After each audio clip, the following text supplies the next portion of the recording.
and I think we're going to be okay. So I got that going. And we should be streaming. We are streaming. We're live there. Let's go say hi to our guest. His name is Mr. Joe Shults from The Rival. Joe, you there, bud? Yes, sir. All right, we got audio. We're good, man. We're good. Hey, the show is brought to you in part by our good friends out at Woodhaven Custom Calls, the Midwest Grunner, the Ninja Intimidator, and I've got a story about Kansas I will tell you about, but we're going to talk to Joe first. That Midwest Grunner, I was very, very impressed with that call the last 15 days hunting and filming Respect the Game TV in Kansas. So, fun stuff. Joe, how you been, man? First of all, happy Thanksgiving. Same to you and yours, Dan. Well, thank you, sir. I appreciate that. Got any big plans? Are you hunting? What are you doing? No. I got home Sunday, been to Illinois, killed a 10-pointer up there on the shotgun muzzleloader hunt, and just going to spend it with the family today and tomorrow, and then Friday at 2, Colt and I are heading out going to Oklahoma. Hey, there you go. That sounds like fun.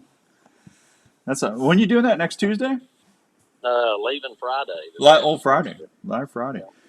Hey, for everybody that's listening tonight, let's just start off. Tell everybody about The Rival, please.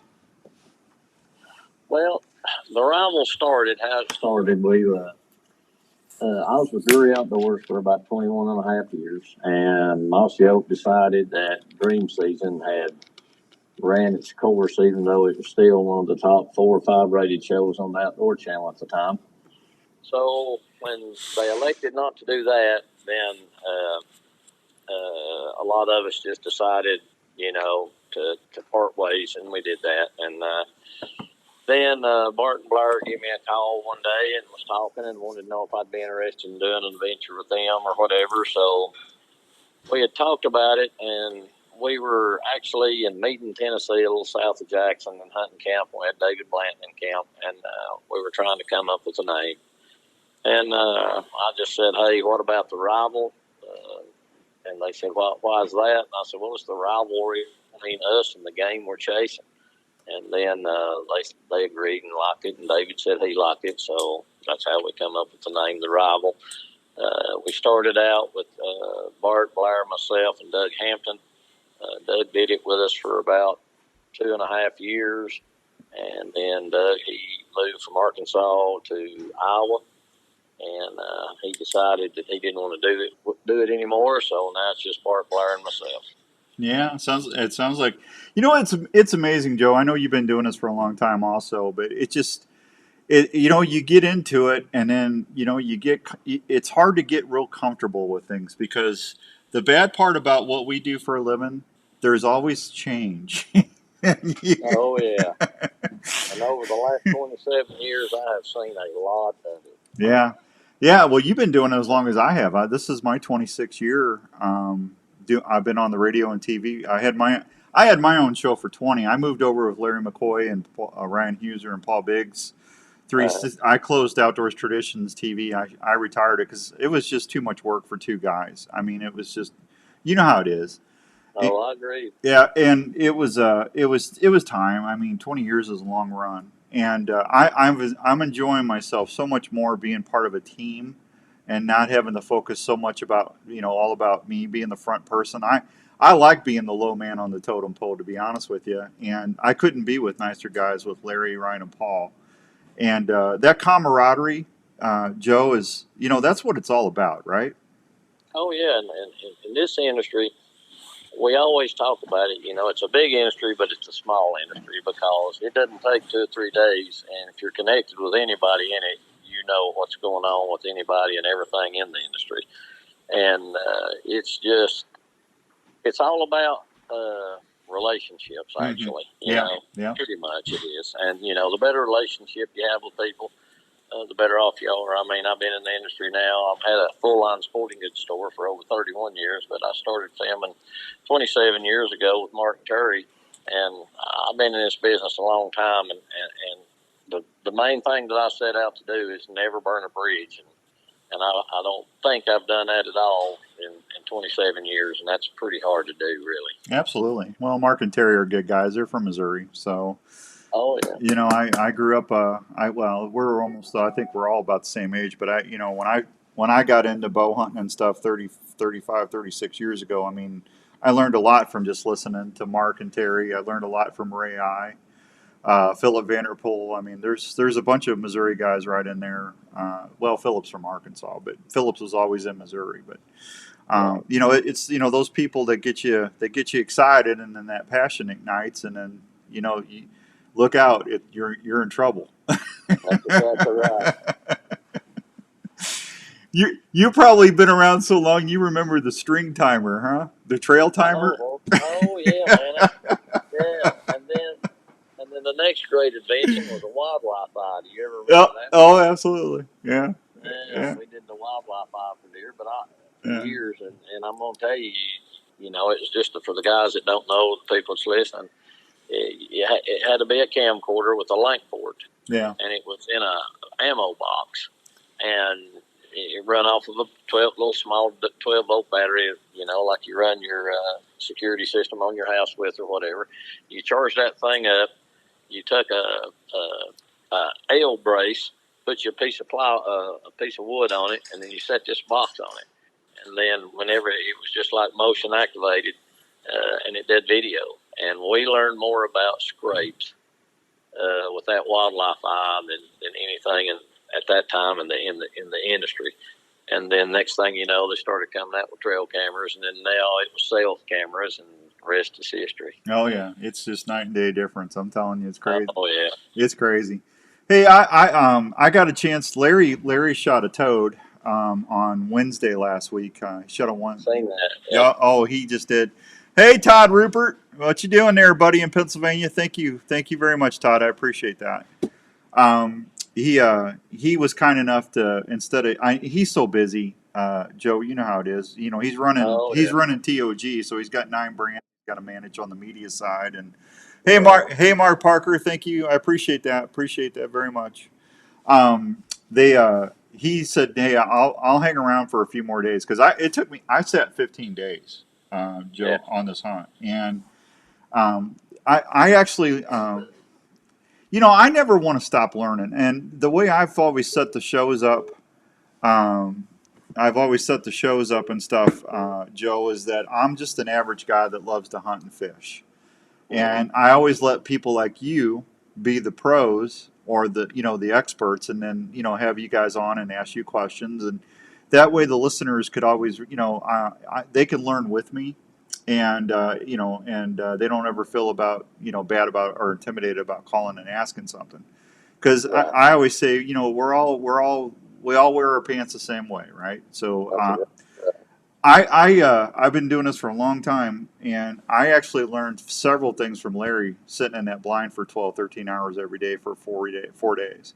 And Oh yeah. one of the things that I learned, I don't think I've been grunting the right way the last 20 years. I actually Larry took that Midwest grunter, that Woodhaven Midwest grunter, Mm-hmm. and Joe, you're probably doing exactly what Larry's doing because I know you're an exceptional hunter. But I mean, he was elongating his grunts and his I want to say how do you say it, Joe? When you get those long those Oh yeah. It's almost just a little less than a growl. yeah, yeah, Yeah. and I'm sitting there going bah, bah. I'm doing that, and he's Yeah. elongating that. I mean, he's doing it Yeah. for and the volume. Man, have you noticed the? I mean, I love that Ninja Intimidator grunt call. It's the best $20 you could spend. That's exactly right. I Yeah, agree with you wholeheartedly. yeah, but that Midwest grunter. I don't know if it's just me because I'm getting harder of hearing. But to me, it sounds like I can get louder with that Midwest grunter. Am I imagining that, or what do you think? No, I agree. The big difference between the two, you can get louder with the Midwest grunter, Hmm. but you can get deeper by extending the tube with the Intimidator. I understand what you're saying. Yep. Yeah, you can extend that tube and it'll get deeper like it's a larger, more mature deer than when that tube is fully closed. And that Midwest grunter, where it just comes out of a little chute after the reed system, that's where you get the volume. You can't really get real deep with it like you can the Intimidator, but you can get louder with it, which is better in Kansas and Texas and where there's more open area, Wyoming, Montana, those, the bigger open country, you can get a lot louder with it. Boy, he was reaching out there, and I mean, we had that new DSD doe decoy out, and you would, I mean, it was just crazy the amount of deer that we were getting to come in there to respond. He was grunting them in and rattling, and I think he even rattled different. I told him, I said, when I get back to Iowa and I start hunting Iowa, I'm going to do this, and because I think you're doing it better than I am, because I was always taught that you do it for about 15, 20, 25 seconds when you rattle. I mean, and he was going in, and he wasn't bashing them all together. But I mean, I've always tickled the tines, and I've always tried to emulate it where they're pushing and pulling on each other. You know what I'm saying? That Yes, that grinding, and then that and then the and his cadence was just different than what I've done. So like I said, I actually learned a lot. What is your strategy on rattling your sequences look like, Joe? I sort of start out like you do. I don't care how intimidated a buck is, or if it's just a light sparring, in the pre-rut or whatever. Mm-hmm. They always just sort of go in slow together, and they start tickling to feel each other out until they can feel they're locked in on something before they really start getting with it. So I'll do the same thing that you do, Dan. I sort of tickle them, and then I'll get a little hard with it, and then I always like to, like when I'm through with my cadence, I always like to try to push and pull to where they hear a scraping, just like they were two bucks trying to come apart, but there was pressure on it. Right. Yeah. Yeah, and then sometimes if I start seeing two or more bucks, then I'll start maybe hit them real hard one time, and then click like you do, and then just keep doing that, and then I'll scrape them apart again. And sometimes if I'm in a position, I'll scrape them on the ground some every once in a while too. And then soon as I get through rattling, that's when I hit that Intimidator. Yeah. Now see, you and Larry doing the same thing. I was always taught that when you're doing that, you do it in between while you're rattling and stuff, and Larry did not do that. He rattled first, and then he would get on there and do those balls or brawls or growls or whatever you call them. Right. And Joe, I am not kidding you. He did that the second day, and it wasn't 2 minutes later we had bucks coming everywhere. Oh yeah. It was crazy. And the good thing about it is the buck doe ratio is still good enough in Kansas. In all the states that I hunt, I generally hunt 7 or 8 states a year. You'll have more success calling and rattling in deer, a combination in Kansas than anywhere. Now, if you're in Southwest or Southeast Texas, it's generally between December the 9th and December the 15th.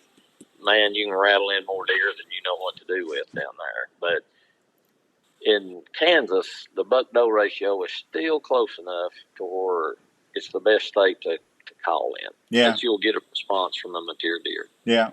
Hey, Brad, thank you, buddy. I appreciate that. Brad, I'll have information on the T-shirts. We got these new Buk Talk Radio shirts made, Joe. I just showed everybody on camera. Oh, that's cool. Yeah, I love them, man. It's awesome.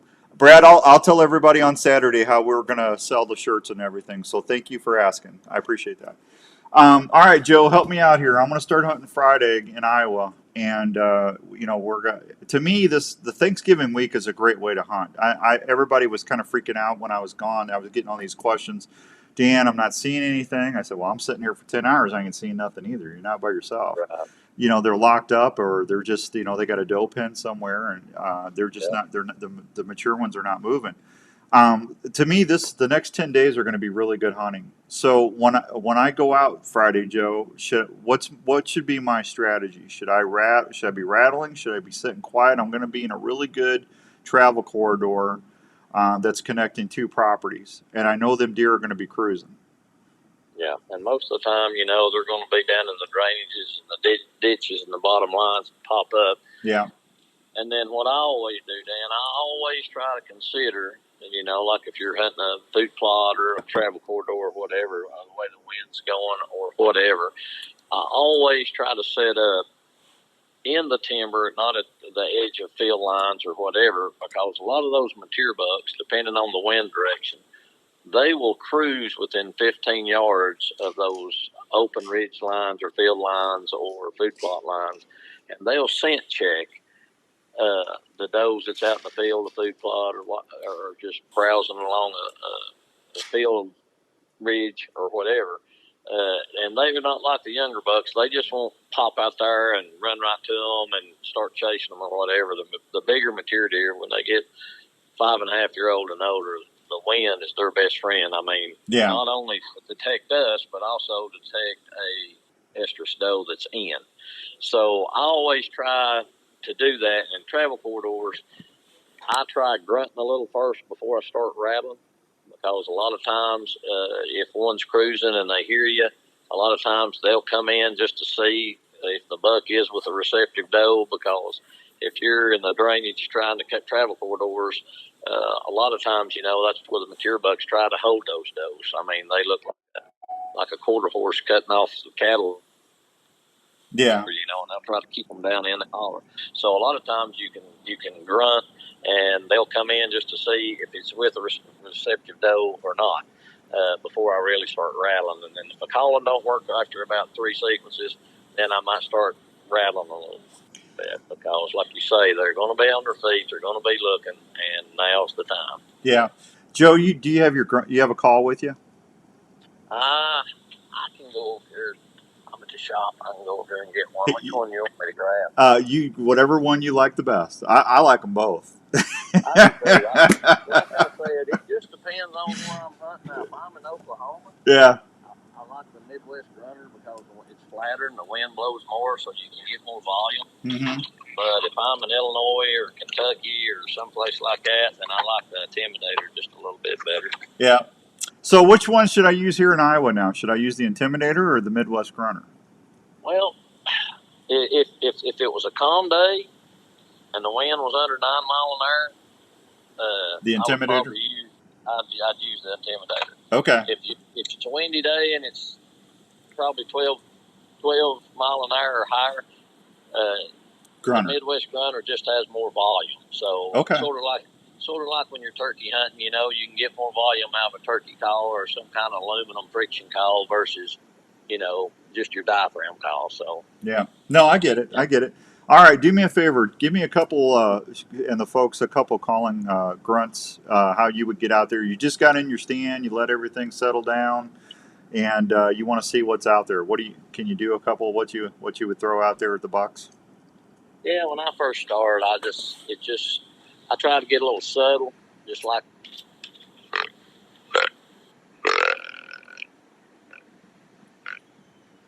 Something like that. Yep. Now, if you get a response on one and he's downwind of you and he can hear you a little better, and if you can put the glasses on him and you can see he's a mature buck, this is the difference. What I was telling you about how you can pull the tube out and make it sound deeper.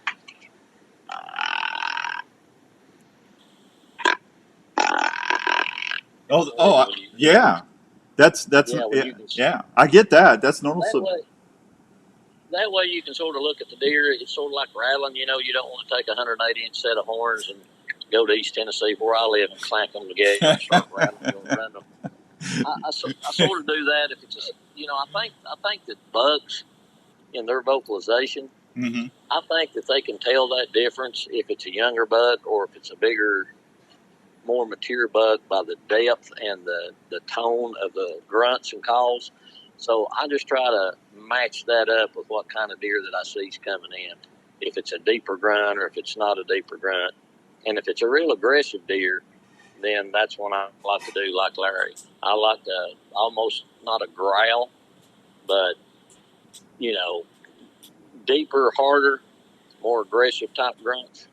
Because aggressive deer, you can tell by their body language if they are, and if they do,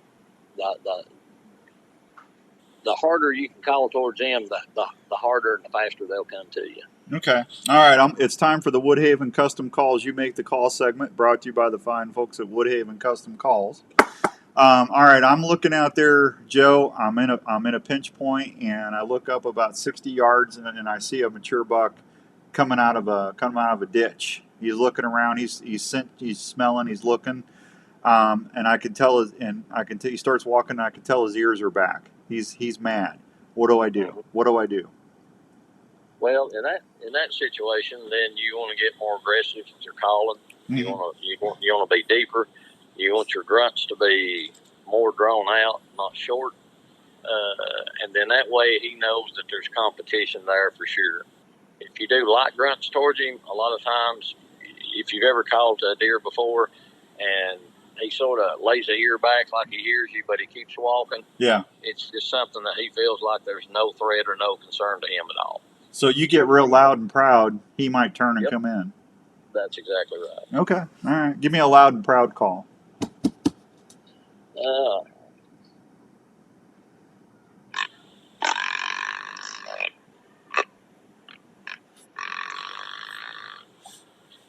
That works for me. All right, that's what I'm going to do. I got to tell you, buddy, I never want to stop learning. I'll be 60 in February, and I'm still as ate up with this stuff as I was when I was in my early 30s when I first started. It's amazing how much it drives you. You know, when you sit out there for 12 hours a day and see 3 deer and no shooters, and you get up at 4 o'clock to get out there the next day, you know you love it. It's in you. Oh, yeah, and like where I live, man, I'm in the world's worst spot in the country for mature deer. We have quantity, we just don't have quality. And like when I go to Oklahoma and back, it's a 26-hour drive. Mm-hmm. So you put those 12-hour days in there like you're talking about for 6 or 7 straight days, and you're still driving to and from where you're staying to your hunting property, and then you're driving 13 hours back home. Or if I'm in Wheeler, Texas, hunting with Danny Pierce at Rush Creek, it's a 15-hour drive one way, so I'm driving 30 hours. So it sort of has to be in you, and it has to take a hold to be a part of your life, I guess, to be that motivated and determined to stick with it. Absolutely. Hey, Joe, if someone wants to find out more information about the Rival or watch or listen to the shows, how can they do that? Well, right now you can watch us on YouTube. The Rival TV. If you'll go there and hit the subscribe button, then you'll get a notification on your phone, even if it's a short or if it's a full episode that we've got rolling out. I think here pretty soon we're also that's the best spot. But okay. We're also going to be probably on Carbon TV here right before you know it as well. Okay, that sounds good. Hey, I want to get you back on after the first of the year. Can we do that, please? Yeah, that's not a problem. Yeah, hopefully we'll get the video figured out. Yeah, we got the video working. I just couldn't get the audio on my end. I apologize for that. You and all the listeners. But I don't think it might not have been you. It could have been me, man. I'm telling you, I'm going to have to have my producer look at it and make sure I didn't have a setting wrong. I don't think I did, but I'm telling you, buddy, it's all. I'm still. I gotta. That's why I come down here an hour early before the show to get everything set, just so I don't mess it up. Yeah, it's me and technology don't work real great hand in hand. Yeah. Hey, Joe, have a wonderful Thanksgiving. Good luck the rest of the season. I hope you get some whoppers, and stay in touch and let me know how things are going, please. I will, Dan, and I sure appreciate it. I appreciate everybody for listening to you, man. You got a great show. Well, thank you, buddy. It's because of you. Hey, we'll talk to you soon, and good luck. And I'll talk to you soon. Same to you. Thank you, Joe. There he goes, Okay, Mr. Joe. Bye-bye. There goes Mr. Joe Shults. What a really, really, really nice guy right there. I'm telling you. All right, let me take a real quick break. I am behind as usual. I've been gone, man. I've been gone. Let me hit this, and I'll be right back, and we'll see what's going on. So here we go. Heading to your favorite outdoor spot? Is your hunting, fishing, or utility knife ready for any task? Well, if you used the original Work Sharp knife and tool sharpener before you left, you bet they are. The Work Sharp knife buddy, and tool can you hear me? sharpener is designed to sharpen every knife you own. did a great job, By using Joe. changeable, Thank you. flexible abrasive belts, the sharpening system is able to sharpen a variety of we'll get knives, that video figured including out curved and when we, serrated get you back knives, on. tonto If you blades, need fillet anything, knives, please let me gut know. hooks, axes, and even kitchen All right, knives. be The safe. Work Sharp knife and tool sharpener does this with precision angle sharpening Thank you, buddy. guides I need and it. flexible Bye-bye. abrasive belts to ensure the proper 20-degree angle every time. Each WorkSharp knife and tool sharpener is assembled in the USA by a family-owned and operated company. Customer service is always a call away. So if you love the outdoors and depend on a sharp knife, consider checking out one of the WorkSharp knife and tool sharpeners or the WorkSharp guided field sharpener at a store near you, or anytime at WorkSharpTools.com. That's WorkSharpTools.com. In these times when a lot of us are working from home, it's even more important to make sure your home is the right temperature and comfortable. Now is a great time to call Thank the you, experts Nick. at Wyckoff Heating and Cooling. Thank you, Scott. 877-6000 to schedule a check on your current heating and cooling systems.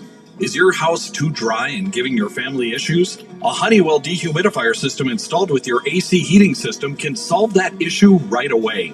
Wyckoff Heating and Cooling is a family-owned and operated business that has been serving Iowa residents and businesses for over 70 years. They offer 24-hour service and programs like the Peace of Mind Plan for less than $15 a month. So if you want more time on the water or in the woods this year, please call the folks at Wyckoff Heating and Cooling for any of your home or business heating and cooling needs. One call to Wyckoff Heating and Cooling will bring you peace of mind under your roof every day. Vanes are very important to your arrow flight and for consistent grouping. FlexFletch and its fine lineup of products has been helping archers steer their arrows for over 50 years. 2 more and we're back, guys. Vanes are 30% thinner with a much greater taper than vanes out there. This contributes to a dramatic reduction of in-flight drag. FlexFletch vanes Look at how nice these turned out. The capability of reshaping or bounce back after pass-through shots on targets or game. This ensures consistent arrow flight every time. FlexFletch offers a variety of colors, sizes, and styles for any archer to use in their setup. Whether it's for 3D indoor or hunting, FlexFletch has the vanes. Those are awesome, aren't they? See these great vanes and adhesives like Zing or FlexBond to get a great seal on your arrow when you fletch. Go to your local dealer or flexfletch.com. FlexFletch, proudly made in the USA, based out of Minnesota. Tacticam has launched the best-in-class cellular trail camera, the #1 selling action camera in the industry. The new Reveal by Tacticam will change the way you scout forever. Not only is it one of the easiest to set up, but the most affordable cellular camera on the market. As you know, you educate your game and leave your scent when checking cameras in the field. With Reveal, those issues are gone. You can receive pictures in almost real time right to your app without going into the field. The Reveal offers half-second trigger speeds, detects game from up to 96 feet away in 4G and LTE wireless modules. Verizon and AT&T plans available. 24-inch LCD screen, adjustable night illumination, and data plans starting as low as $5 a month. The Reveal's world-class app allows you to set up your camera, add cameras, view and organize pictures, and much more. Again, plans starting as low as $5 a month. The new Reveal by Tacticam saves time, gas, and most importantly, helps you stop educating your game. RevealCellCam.com for more info.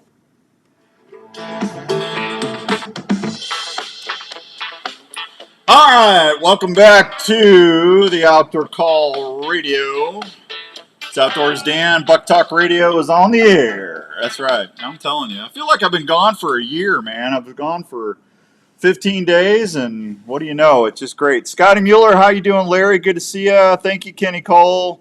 And Nick, that's very kind of you, Nick. Thank you. Yeah, if anybody, did you get any 3 or 4X? I did not get any 3 or 4X, Ken. I got 2. 2X is the biggest I could get. I'll try to get some 3X maybe for the Deer Classic. So, anyway, yeah, the shirts look great. I'm showing everybody the Buk Talk Radio shirts came in while I was gone. So I'll figure out how we can get these out to everybody. I got everybody's email that's emailed me, told me they want one. First 20 people that buy a shirt, I said that we were going to sell them for $30 a piece, and you're going to get a chance at one of my my brand new Elite Bow. Is that my Elite? No, it's for my backup. It's brand new. I haven't even shot it. We put it together and tuned it. My black a right-hand Elite Bow. We're giving that away. You got a 1 in 20th chance, and you get a great shirt for $30. So we'll tell you how you can do that on Saturday.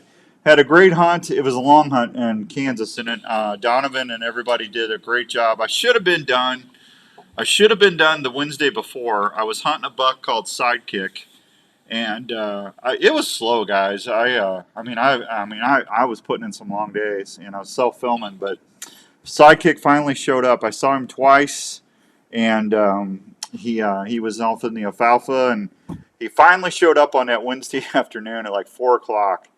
And he came around. He came out of a ditch. I heard a grunt. I looked up, and there he was. They called him Sidekick because he had a big flyer on his G2, and just a gorgeous buck. But I had him come in, and he went around. I was sitting off of a food plot they had a gravity feeder there, and the does were going into the feeders. The bucks were not coming in. They were scent checking. They were going way left. Well, Sidekick came in, and he didn't do what I thought he would do. I thought every other buck would, he came around, they'd come around the feeder, they'd come in between the feeder, they'd bump the bows, and that would have gave me about a 20, 24 yard shot.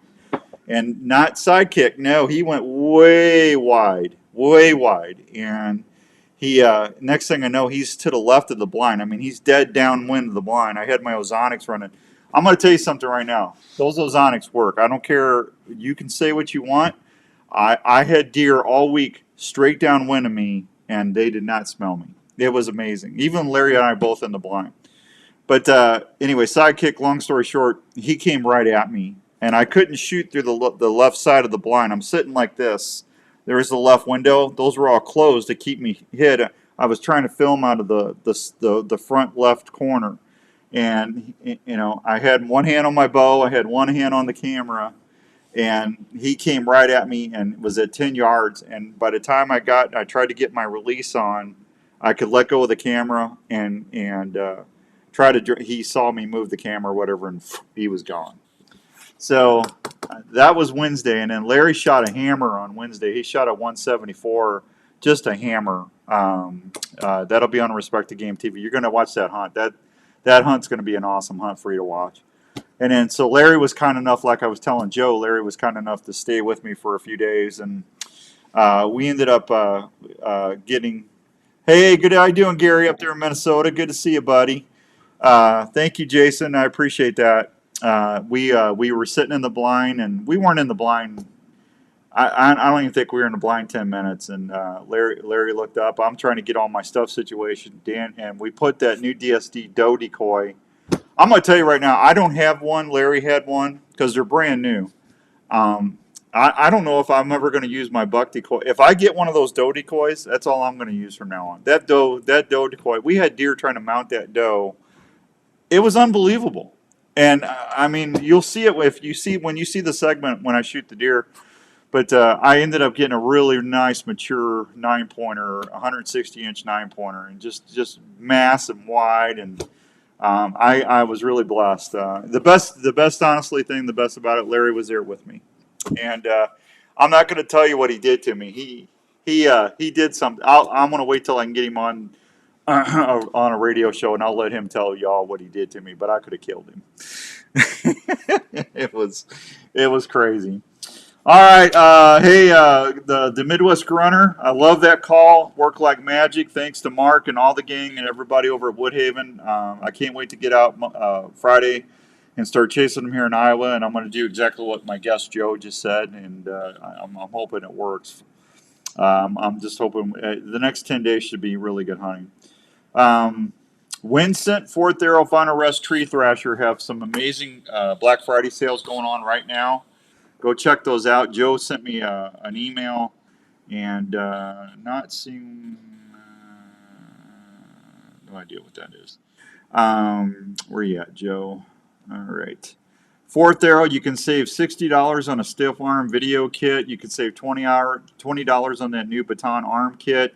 Final Rest, you get 25% off site-wide with the code BF2023. BF Black Friday 2023. BF 2023. Winston, you can save $20 off a lot of their kits there. That new eThermal Black Unit Friday stuff starts Friday. 20% off all apparel. The Tree Thrashers, 20% off the Tree Thrashers. They got that new camo tripod light available. That baton arm, 4 ounces lighter, more compact base, easier leveling. Same great price, starting at $99. They just got a bunch of stuff going on out there. Check them out. Fourth Arrow, Final Rest, Winston, Tree Thrasher, and you're going to find some great stuff there for you. Alrighty. Gun season's going to start December 2nd. Shotgun 1 That's going to be going on. There's going to be more than 100,000 people out there in Blaze Orange, out there walking, posting, sitting, and standing in Iowa's timber and field edges, hoping to tag a deer. It's going to run December 2nd through the 6th. The second gun deer season is December 9th through the 17th. They said DNR says the deer population is really stable. It's slightly increased much of across the state. And there's going to be a lot of things going on in the woods. In 2022, hunters reported harvesting 109,600 deer, and they're predicting a similar harvest this year. I took Larry, and Larry was good enough, and Kent Huser, Ryan's dad, helped me cut my deer up down at the camp and skin it. And I took a lot of that boned-in meat. I kept the straps and the tenderloin and some of the neck roast, and I cut it up when I got home, and I vacuum sealed it, and Jenny put it in the freezer. And then I took the rest of the stuff and down to Milo, and I'm going to get some of that cranberry rice and the honey barbecue sticks, the cranberry wild rice summer sausage made, and that Philly cheesesteak. And I'm looking forward to that. All right, tomorrow's Thanksgiving, and I'm going a little long on the show tonight, but bear with me here. Tomorrow is Thanksgiving, and I want to do something for you on that. I just love this, and this is for all of the folks out there listening right now on the app and on Facebook Live. This is one of my favorite things ever. One of the reasons that I got into radio was I loved WKRP when I was younger, when I was a kid. And this is one of the funniest things you'll ever hear, and this is for everybody for Thanksgiving. Here you go.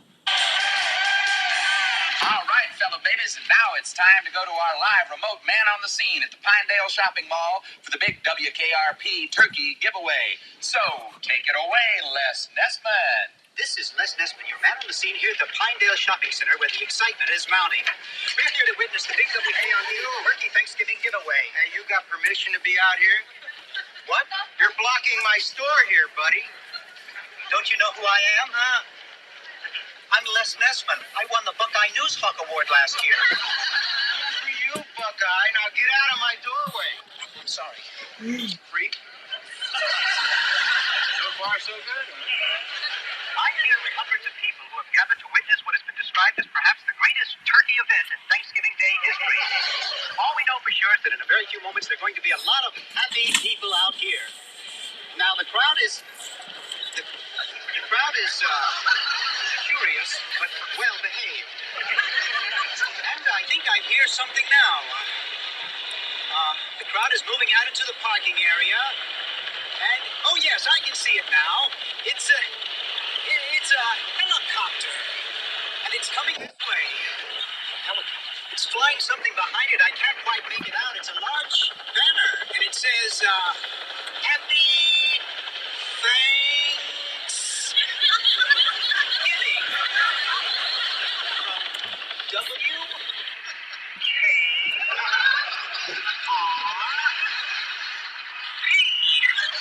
What a sight, ladies and gentlemen, what a sight.